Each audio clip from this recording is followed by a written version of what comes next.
السلام علیکم ورحمۃ اللہ وبرکاتہ۔ اردو کہانیاں سننے کے لیے میرے چینل کو سبسکرائب کریں۔ یونیورسٹی میں ایک پروفیسر تھے جو اپنی کلائی میں لیڈی گھڑی باندھتے تھے، جسے دیکھ کر سب طلباء کی ہنسی چھوٹ جایا کرتی تھی۔ ایک عرصے بعد وائس چانسلر کے ذریعے جب ہم پر انکشاف ہوا کہ پروفیسر صاحب جو زنانہ گھڑی پہنتے ہیں وہ ان کی فوت شدہ بیوی کی ہیں، اس واقعے سے سیکھا کہ کچھ دل بنا بولے محبوب کی رحلت کے بعد بھی الم اور درد محسوس کرتے ہیں۔ ایک دفعہ اسپتال میں کسی مریض کی عیادت کے لیے جانا ہوا۔ کوریڈور میں چلتے ہوئے ایک جوان سال لڑکی کی ایک بال گر گئی۔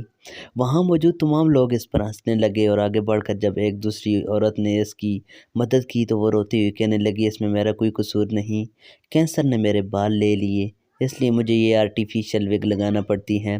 اسی طرح قبرستان میں 10 سالہ بچے کو ایک قبر پر کھڑا کچھ کہتے ہوئے سنا جو کہہ رہا تھا، ماما اٹھو میرے ساتھ اسکول چلو، استاد مجھے ان تمام لڑکوں کے سامنے مارتا اور کہتا ہے کہ تمہاری ماں کتنی سست اور قائل ہیں جو تمہاری پڑھائی کا خیال نہیں رکھتی۔ کسی کی زہری حالت دیکھ کر ہمیں قطعاً مذاق یا کسی قسم کا بھنڈاری ایکشن نہیں دینا چاہیے۔